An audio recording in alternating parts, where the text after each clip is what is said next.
Yeah, I don't know exactly what happens, like if grace hits you, but in my experience, it sort of produced a reverse engineering. I saw the problem from the solution, and the information was totally different than if I'm seeing the problem from the problem, and even more different if I'm seeing the solution from the problem. So in a lot of cases, what we believe is a solution is inherently part of the problem. Yeah. Like the idea of that I'm going to do enough and have enough and get enough to be enough. Yeah. It's a formulation that takes on a lot of variation and manifestation, but the formula is off. So it doesn't matter how much you tweak the formula, no matter how much you extend it or shorten it, the formulation is off. It's all that can happen if something's off at the beginning, all it can do is geometrically progress as it proceeds. Yeah. So if the formula is kept on being applied, the inherent problem will still be there, geometrically progressing. Yes? So in my experience, it's not even an experience, in sort of a change of mind, I saw the problem from the solution. Yeah. So the point of view, or where I was seeing things from, shifted, and in that shift, you looked at everything like you always did, but you saw it differently. Yeah. And so when you see it differently, different information came up. And so in my experience, especially with the seed assignment, it was really about reverse engineering. So I saw how what seemed to be the problem seemed so real, and how it's produced and reinforced and emphasized. Yeah, not why I was under it, because while you're under it, all you're doing is looking from it. You're not really seeing it, because there's no separation, there's no space in a sense. But the solution, when the solution dawns on you, you see the one thing the problem never wants to be seen, which is it's imaginary. It's an activity. It's not a real thing. It's not a real condition. It's not a real anything. Yeah? It doesn't have the solidity that we give it by believing it. Yeah? So then the gig is up. Now, does it translate immediately? It can, into your experiential level, or it may just drip, drip, drip, but it's sort of like the cat is out of the bag. You're never going to put the cat back in the bag. So you finally saw the problem from the solution. And from the solution, inherently, there is no problem. It could never have been so. It never will be so. Therefore, it isn't so now. Yeah. And anyone who's ever had sort of a shift or thinks they had a shift, I bet you if you took a little summary of what the byproduct of that was, they would all say, what dawned on me is that there never was a problem. Yeah. It wasn't like I finally had vanquished it, or I'd overcome it, or transcended it, because it's not so. You don't transcend an imaginary place. You just see that it's an imaginary place. You don't leave an inhospitable place. You realize it's an imaginary inhospitality. What is that word? I hope so. Whatever, close to it. You got what it meant. Yeah? So it's a different way to get out. In a way, you get the feeling of being out, but the feeling of being out is generated by realizing you were never in. Yeah? So basically, when you seem to get out and you realize you're never in, there's really no story that can be mined in the effort or in the saga of getting out, because the realization is you were never in. Yeah? So there's nothing your mental state can do with it. See, if it was some place that everyone could identify with as being such a drag to be in, and then you believed you got out of it, it would be a juicy story. You could probably write a book or a couple books, or have a lot of people come and listen to you and give them ideas and details about how to get out of that incredible, terrible place that we all seem to find ourselves. Yeah. And it would seem valid all the while because the invalidity of it wasn't seen, which is it's not a real place that you've escaped from. You ever hear there's a book called The Wisdom of No Escape? And I think this lady puts out her ideas of it. I never read it, but I like the title. It's a famous title. And because the wisdom of no escape is you realize there's nothing to escape from. That's the wisdom of no escape. It's a huge amount of wisdom to realize there's nothing you need to escape from. Now, the physicality may need to escape from a situation. The physicality, the emotionality may need to leave a certain hostile environment. Yeah, looks like you've moved physically from one place to another and gotten relief, but it doesn't apply to everywhere.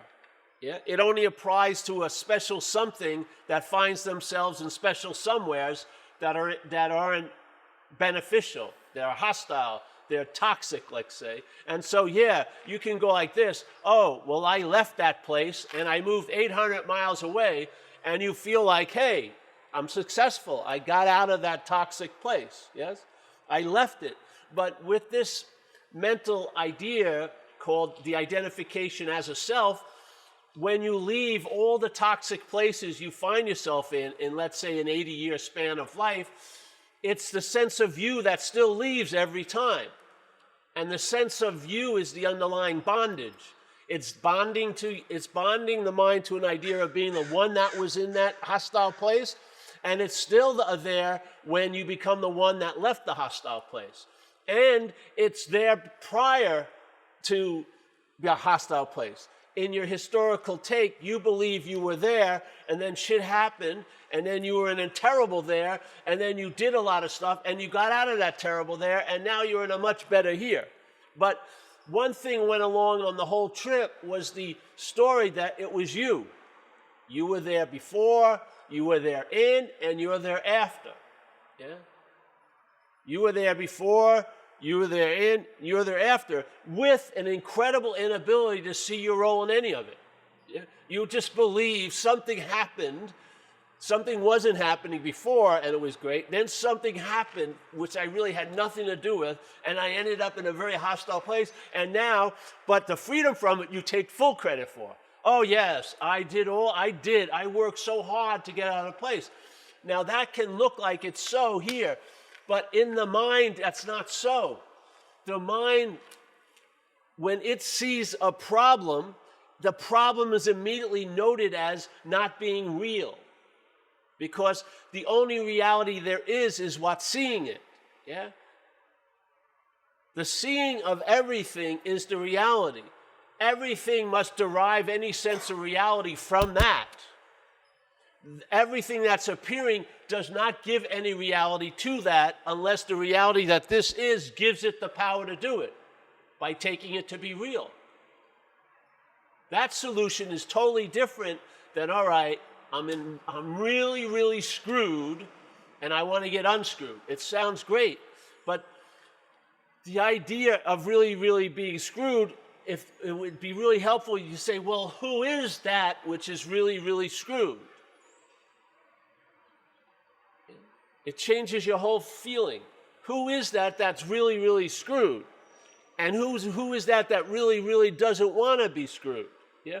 Maybe that feeling of being screwed is the same feeling that you have when you're being unscrewed, and that's the biggest screwing of all, because that's what they call the bondage of self. The bondage of self is being applied in the solution, these temporary solutions, and it's being applied in the temporary problems, and it's really pretty much never gets threatened through all of these in and outs and getting close and far and feeling great and feeling terrible. It seems to be able to ride all those volatile waves of life with the idea that it's me, that's this is happening to, or I'm doing it. Yeah, all the time. We went in another direction. When the solution dawned on my head, it told me, it informed me emphatically that you're not that.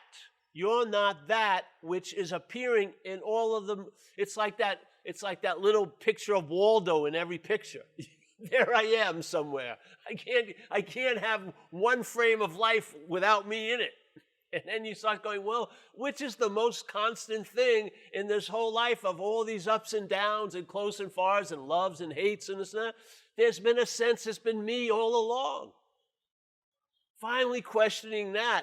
And you may want to use a technique or you may not. Just have an ability to entertain instead of entertain what's already been presented by the mental state, entertain the space or the silence and see what happens to the mind when it does that. Not a pre-idea of a possibility, which is what's offered here all day, but a new possibility of going into the being or into the silence, whatever you want to call it, going into that pause, and then see how things happen. See how you read things. See how things come over you now.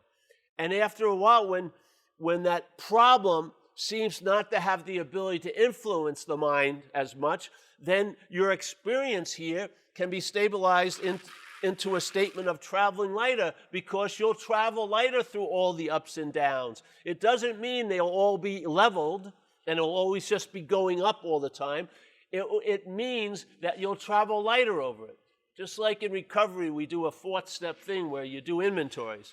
And I was listening to this lady share, and I really liked it because she was under the assumption, well, if I do this inventory, things are going to get better, yeah? But that's not really the case. What you're going to do is be able to accept things as they are. And you know why you're going to be able to accept things as they are? Because they're truly not. If you took this place to be real, how could you accept it? Give me a freaking break. How could I sit here in Marin and be concerned about my triple latte, half-calf, fucking foamed, that's been regurgitated 4 times, spewed from the anus of a cow? How could I do that when maybe 10 miles away someone's being abused? It would be impossible. But this place is, when it's seen not to be so, then what happens is, as soon as the so-ness of this place starts fading, the so-ness of what truly is starts seemingly brighter to you. It hasn't acquired brightness except the brightness that you carry around. So your attention starts giving it the meaning it has, and the meaning it already has prior to you giving it a meaning is that it's real. And finally, your ability to make real what isn't real matches up to what's real. So your ability to make real, seemingly, what isn't real will match up to reality. And man, there's a whole new set of fireworks go on that no one may hear. There'll be no bright lights, or they may be, but no one will notice. No one will notice whatsoever, but there'll be just a giant, giant shift from everywhere to everywhere, which doesn't produce any ripple whatsoever. Not one. Not one tremor. Things are just as they always seem to be, and they've never been that way. It's like in Zen, they say, first there is the mountain, then there is no mountain, then there is the mountain. So, all right, first there is the mountain. Fuck, everyone's in my freaking way. I can't get what I want. I wanted to go out with that girl, but someone's going out with that girl. Ba-da-da-da, no one's coming to this or doing that. Ba-ba, all this, all that. All right, there's the mountain. Saying, fuck, I got to put another backpack on and go up this thing every day, only to get knocked down to go up it again. Jesus. Oh, then there is no mountain. Oh, man. Woo, woo, woo. Now, the mental state arises and go, I want it to stay, there is no mountain. But no, what happens, that doesn't happen. It has no power. Then there's the mountains again. But they're seen differently. So first there is a mountain, then there is no mountain. This is where we like it to stop. Oh, fucking great. I'm in bliss every second of the day. And people notice it. And of course they're genuflecting and just donating shit to me, offering me massages day and night. Fucking, it's great. No, the mountains seem to appear again. Oh, shit. Oh, shit. But what says, oh, shit, isn't you. That's the beauty of it. Now, the mountains seem just as they've always seen, but they've never been. They have never been. Yes? You're the only thing there is, and you're not a thing. Your interest attention lands there, The power of the problem recedes because it was your power distributed to a crazy idea that's been harped on and reinforced and assumed and inferred all day by the little K-Paul station or K-Tom or KZ station that we seem to have been listening to. Not us, it's our interest and attention has been really engaged in that, all those golden oldies, because it's about us. We cherish this idea of being a self. It's the only thing we've made up. It's our little making up, man. I want to nurture this thing and support it, and I want it to have everything I want it to have.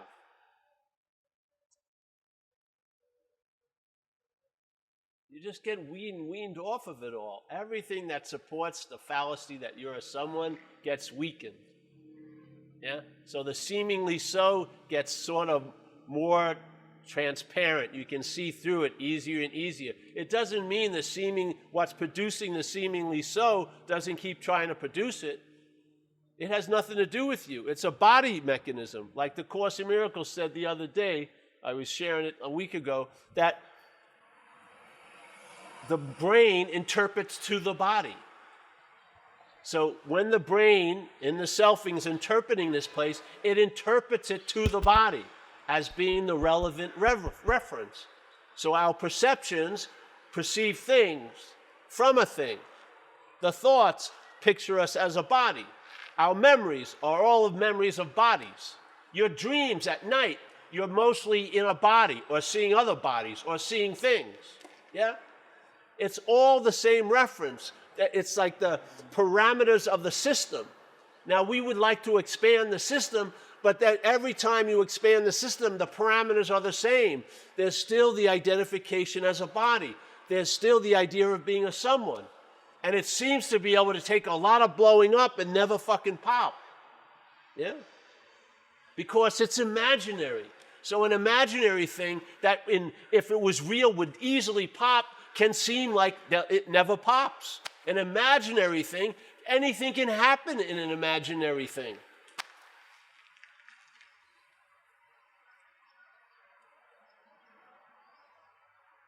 So this whole place can be captured, the whole place can be captured in seemingly so. Means it appears to be true or false to us, from the littlest thought to the biggest event. Yeah? It's all seemingly being so. It's all seeming, and it's so crazy because you can have a catastrophic event going on in what's not happening right here, and the other person's having a nirvanic event. They don't even seem to blend in. They don't even rub, because we're in these little compartments of this terminal uniqueness of being this person, yeah, that we have no form of communication. We can't communicate to people because when I tell you, hey, I really like to go out with you, they think I'm saying that I want to marry them. I mean, it's like, how do we even make it through a day here? Because it's all assumed that you're understanding me. I have people, I say, okay, what do you think I said today at the meeting? They start telling me, I'm going, Jesus Christ. How did it get translated? It's like that thing my friend Raymond and I did. He tried to do this transcription from a program on the talk I gave. I read it. It was like a fucking, that guy Burroughs, Naked Lunch. It was like, it made, but Jesus Christ. And I remembered somewhat what I said. It was only a day later. It was like, and you missed the bus at 12:50. You know, just go, and it didn't see its incorrection. It just went on and on and on. And the seemingly misidentifying what was said just geometrically progressed to at like page 2, it was fucking unbelievable. It was like terrible science fiction. And it was a little talk we did on a Wednesday night in San Francisco. This is what, you don't see the head doing it? It has one little glitch that its sound of glitchiness goes through everything else. This is happening to me. These thoughts are mine. These feelings are mine. This is my body. On and on and on. Anything comes in. An incredible, relevant revelation of an experience, an epiphany. My epiphany. It doesn't take, it can take the biggest hit and then regroup and claim what hit it. To say, oh, I had it. I had this incredible awakening. Then you have your little spiritual mantle, and it's like a big game head, you know. Look at this epiphany I got in Bali. I'd like to see you beat this, man. 1989 in a fucking under a waterfall. And I had witnesses for 2 hours. That must make me something. Look at that thing. Man, it was fucking, it took me a while to claim it, but I got it. I got that epiphany. You don't see it? We're trying to experience our own absence and make it an experience we had. That's a lot of us what we're doing here. We want to hear about no self, but we want to have it as a self. The system is very, very, very vigorous. It has no power, but it can seem to have power when it has your attention. Yeah? That's why it's broadcasting all day. I mean, how many inane thoughts go through your head that, you know, they're like circa 1974. They have absolutely no application to what's going on. They're not working for your survival. They're not about fucking anything. They're about, you know, that sock was too short at my confirmation. I knew that fucking thing. I knew that's what was, you know what I mean? That set my whole Catholic life off on the wrong foot. You know, it's just this absurd minutiae of speculation upon speculation about what it means. You wouldn't put up with it for 1 minute if it had Stanley's name under it. You say, Jesus Christ, I'm sick and tired of hearing Stanley. But, oh, it's about Paul. It's like the Sirens of Ulysses, you know. Oh, wait. Oh, yes. I'm a loser. It's such a sweet song. I have 20 CDs supporting it. Oh, I'll put on Jackson Brown. Oh, yes. I'm a loser. It's unbelievable. We're just immersed in a love affair with a mental idea. Massaging it, protecting it, defending it. I have the right to be wrong. Oh. So there is a solution, and the solution informs us, or at least gives you the possibility, hey, it might not be exactly as you think it is. You know, maybe open up, maybe have a little bit of an opening of suspicion, not paranoia, but suspicion, healthy suspicion, and just see if the narrative actually fits what you're doing that day. You'll see a huge discrepancy. You'll be doing something today, and it'll be saying, "Oh, that's not enough. You got to be doing a lot more.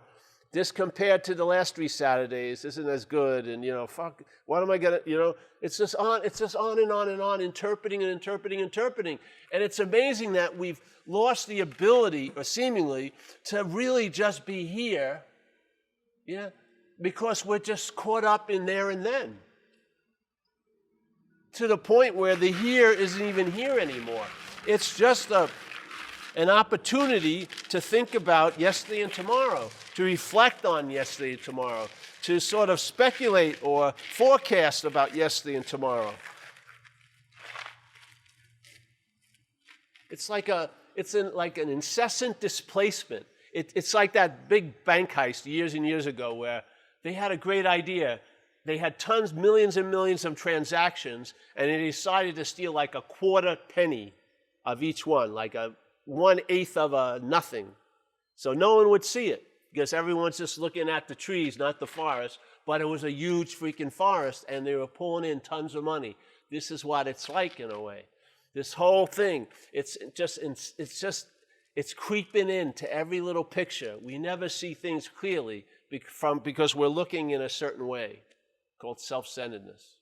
Yeah, it's all based on that's happening to me or I'm doing it. Yeah.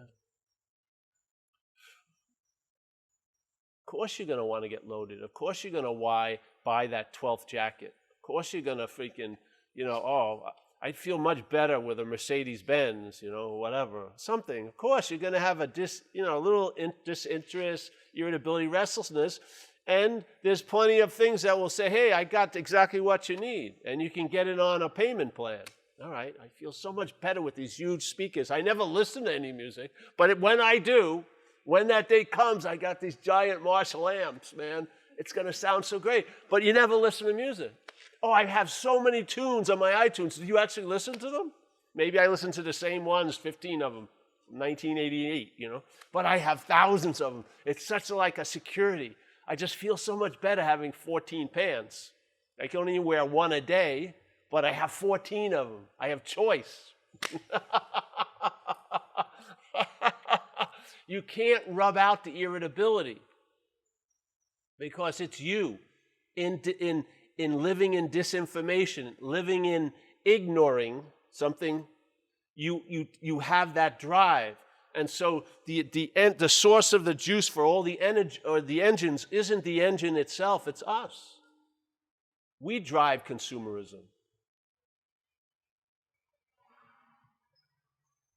We drive spiritual seeking. Spiritual seeking is a huge business.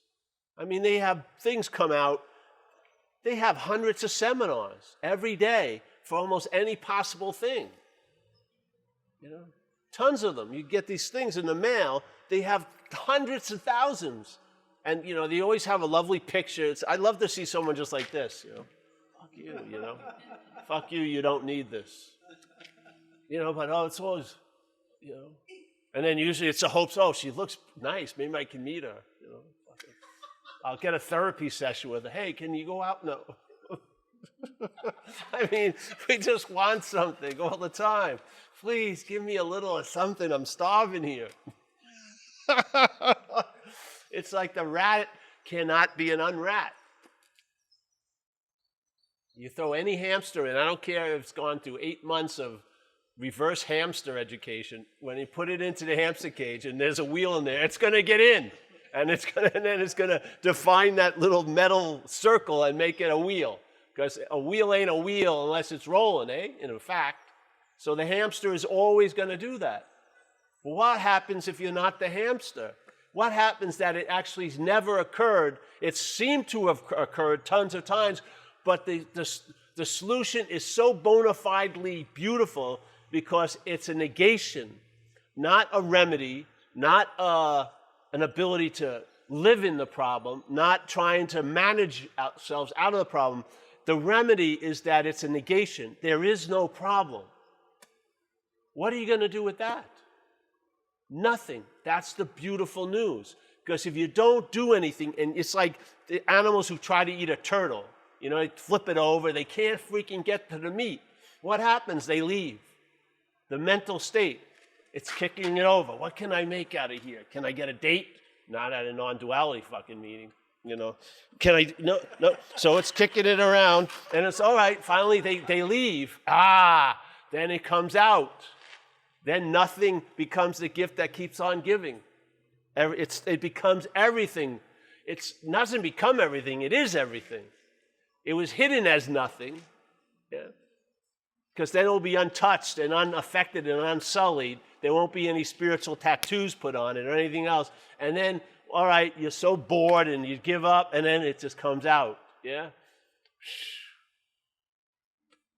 And it starts flourishing because now the space isn't full of agitation, looking, seeking, looking. It's just like you've given up finding any fucking thing.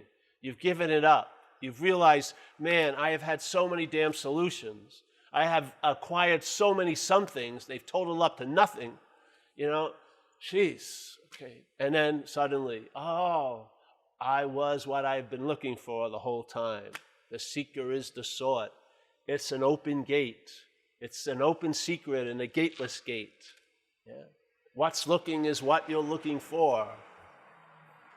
You can spend millions of years using the Buddha to seek the Buddha. You'll never find anything.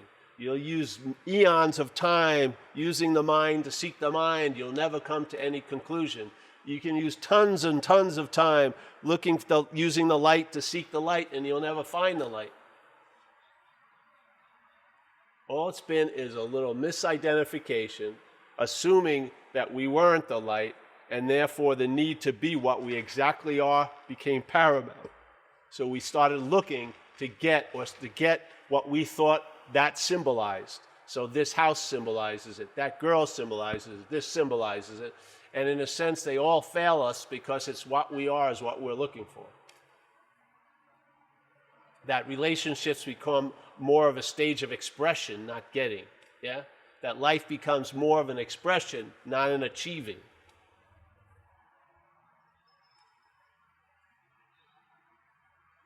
And this just happens naturally. It's not a giant, okay, and then a new engine starts up. It's just a fading away, a fading out of what seems so real, because our projector was giving all the light it could to that.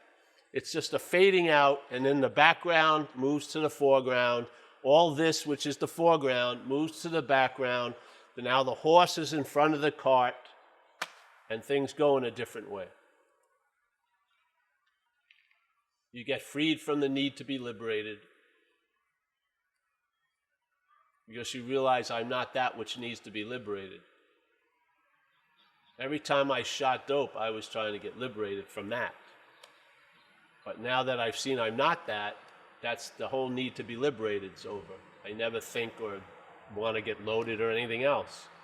There's no need to try to get out of here because it's not a real place I seem to be in. So what's the point? I finally was able to arrive where I've always seemingly been because I realized it's not so. The Urban Renewal Project was called off because why the hell am I working on what I'm not? It's just fucking not going anywhere. I paint it every year. It gets dulled in a few months. You know what I mean? Put a new roof on it. It's leaking constantly. You know, the pipes never work. The plumbing sucks. Fuck it. You know, I mean, it's like a whole flock of birds finally realizes that the roof they've been sitting on is an abandoned place. They all take off. So your interest attention, just the flock of interest attention just flies from this dead preoccupation and now starts enriching the day. Yeah? What was enslaving you to yesterday and tomorrow starts enriching you today. So Saturday is more than enough. There's a great story about two writers. I don't know who they were, great famous writers. They were at this donor's house in this huge, incredible palace. And the guy was walking around. One of them was saying to the other one, man, look at this place. This guy has so much. Look how beautiful it is. And he says to the other guy, well, what do you think? He says, I have enough. He had enough. Yeah? That's beautiful to me. This is more than enough. I don't need to swim in the depths of the mystical ocean. This is deep enough. Dog shit awareness is unbelievable. Just to be conscious, just to be awake to being awake is way more than enough. What's added and subtracted is what comes and goes. But that never goes anywhere. That's always been available at all times. At every moment of every moment of every life, that was there.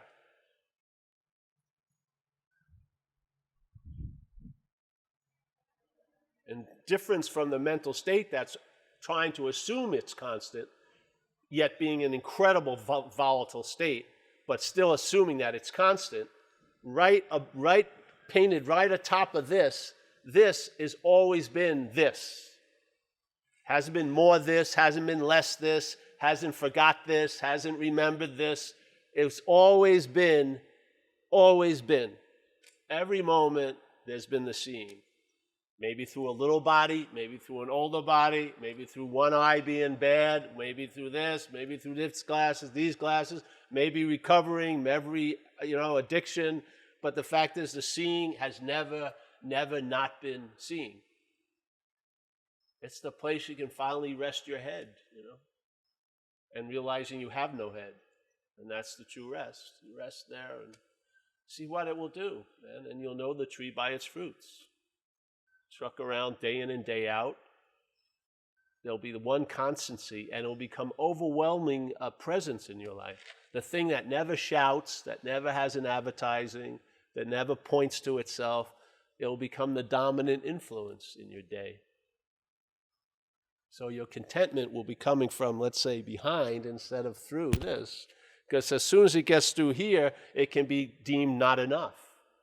I need more. Oh, fuck it. This doesn't match up to how I thought it was going to be. But when it bleeds out, it's totally different. It's totally received, from whence it came. It just bleeds out, and it's the new norm.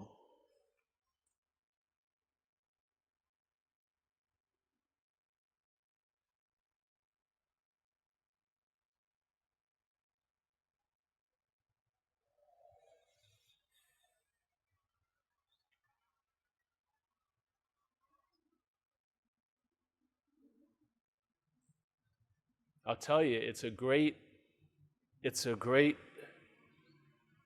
revelation to have in maybe the last lapse of your life here.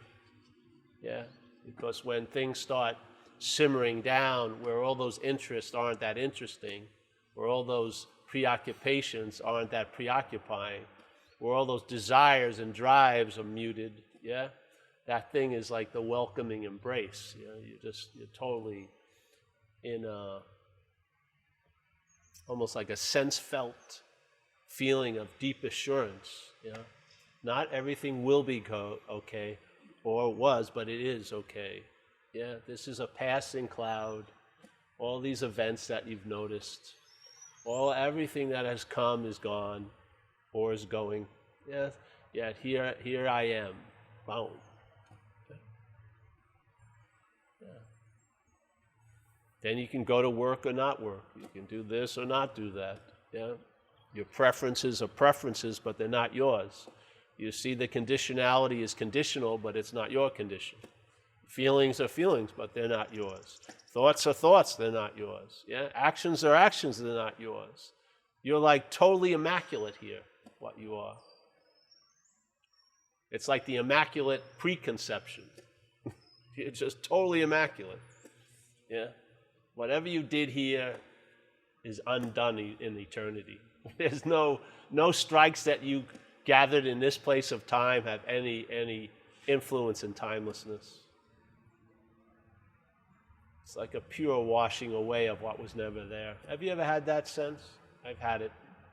I had one experience of it when I was getting operated on. I had to get operated on this leg, and so it was a local one. They only gave me local anesthesia, so they numbed this leg out, and they built a little wall,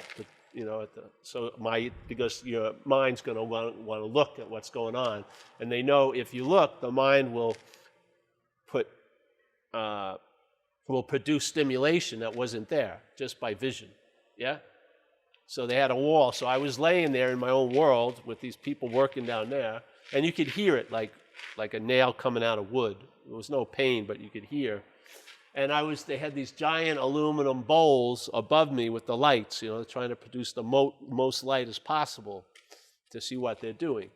And so I was left totally by myself in a sense, and I was there, and then suddenly an incredible, like quintessential super drop of everywhere dropped in.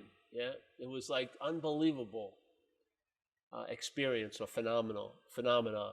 It was the most concentrated. It didn't take long at all. It's only maybe 2 or 3 seconds, but it was the most. It had like an infinite wallop in a very finite little second or two. And when I came out of it, and my mental state had gotten a big whack, like this one stunned them, like blew it up against its little mental wall. It couldn't really coagulate quickly. And then it came upon me. It said, everything that's happened in this life that led up to this moment was worth it in reflection of this moment. If any of that had anything to do with this, it was all worth it. And it was like 40-something years of blackboards where all this mental scribbling was on, got erased instantaneously. All my little omissions and commissions and everything else, all the relevance of this imaginary character, and it didn't take any time to erase it because it was never so. Oh, man. These little reverberations, the mind doesn't forget here. They reverberate, and their echo goes on forever inside. Yeah? All it needs is a little honoring. Put your attention and interest, not yours, but the attention and interest, negate its objects of deification, and then it will go back to its home, where it will bring rest and relief to you instead of agitation and fucking false hope. Yeah? You'll be able to realize there's no need to go anywhere. And I mean literally know that as a fact. Yeah? Not by any doing or having, but just by a revelation that was allowed to sort of reverberate. Yeah. It's cool. As everyone's freezing here. We decided to have very cold meetings now. Yeah. No questions? No. No.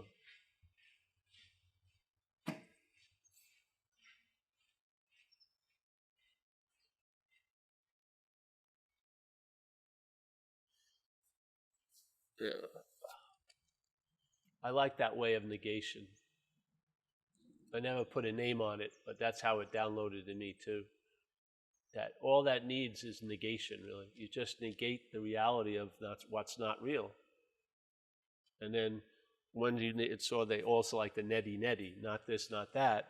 When it's not this, not that, it's always going to lead to right where you are. Every fucking investigation leads right to where you are. Every one. Yeah. It has to dawn on us that what does that mean? That everything, if it's investigated, always goes back past this. Not doesn't stop here.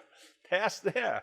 I mean, you have to maybe entertain. How could I be that which is appearing in front of the camera when the obvious seeing is from behind the camera? So now maybe I've been busily trying to call that which is seeing a who, but maybe, just maybe, it's a what. Maybe there's no face or no thing behind there. There's no God seeing. Maybe there's just seeing. Yeah, who knows?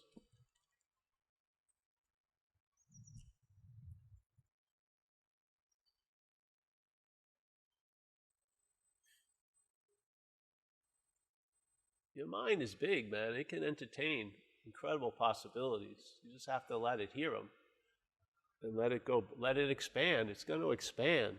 You know how it's sort of how it's like a huge banner that gets unfurled a very little bit.